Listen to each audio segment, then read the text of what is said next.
국내에 백신이 들어오면 어떤 순서로 어떻게 접종시킬지 그 윤곽이 조금씩 드러나고 있습니다. 의료기관 종사자, 요양병원 노인처럼 이 고위험군을 먼저 접종하고 초저온 유통이 필요한 화이자 백신을 위해서 냉동고를 갖춘 별도의 접종센터를 설치하기로 했습니다. 박선아 기자입니다. 내년 2, 3월부터 코로나19 백신 접종이 시작되면 고위험 의료기관 종사자와 요양병원 어르신 등 100만 명 정도가 가장 먼저 접종을 받을 예정입니다.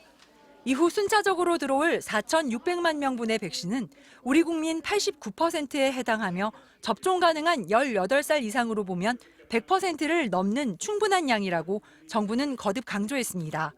우리나라가 백신을 충분히 확보하지 못했다거나 접종이 늦어질 것이라는 염려가 일각에 있습니다. 사실이 아닙니다.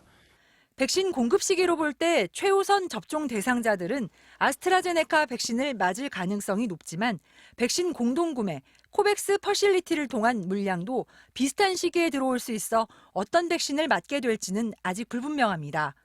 정부는 안전성과 효능 등 백신별 특성과 대상자의 연령 등을 고려해 접종 계획을 잡을 예정입니다. 가장 안전하고 효과적인 접종의 순위와 백신과 접종 대상자를 어떻게 연계하는 게 가장 이득이 될 것인지에 대해서는 좀 종합적인 그런 판단이 필요한 영역.